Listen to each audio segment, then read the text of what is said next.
प्रभाकर ने bike start किया, लेकिन जैसे ही बाइक की हेडलाइट जली उसे सड़क पर कई सारे गहने गिरे हुए दिखाई दिए और उसमें सोने के सिक्के भी थे। वह कुछ सोच पाता तभी उसे किसी औरत के रोने की आवाज़ आने लगी।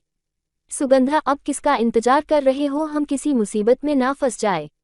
वे दोनों घर लौट आए, लेकिन प्रभाकर के आंखों के सामने वो सोने के गहने और सिक्के अभी भी घूम रहे थे।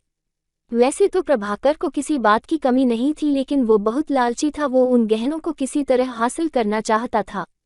अगले दिन प्रभाकर अकेले ही बीज लेने के लिए शहर जा रहा था और सुगंधा की बातों को अनसुना करके बाइक स्टार्ट करके घर से निकल गया।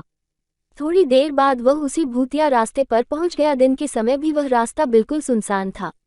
प्रभाकर अपनी बाइक से चला जा रहा था, तभी उसे रास्ते के किनारे पर एक सुंदर सी दुल्हन दिखाई दी जो रो रही थी।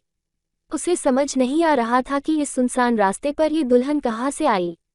वह उससे कुछ पूछता तभी वह उसके पास आ गई और रोते हुए बोली, दुल्हन भाई साहब देखिए ना, मैं रास्ता भूल गई हूँ, मुझे शहर जाना है, क्या आप मुझे शहर छोड़ देंगे?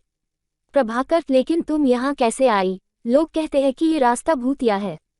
तुम दुल्हन के कपड़ों में हो और लोग कहाँ है? दुल्हन, क्या बोलूं भाई साहब, मैं अपने पति के साथ कार से इस रास्ते से गुजर रही थी। अचानक एक काली बिल्ली ने हमारा रास्ता काट दिया और हम लोग रुक गए। मेरे पति ने कार रोकी, तभी उन्हें झाड़ियों के पीछे से किसी औरत के रोने की आवाज़ आई। वह वहां गए, तभी उनकी चीखने की आवाज़ आई। मैं दौड़कर वहां गई तो देखा वो वहां मरे पड़े हैं।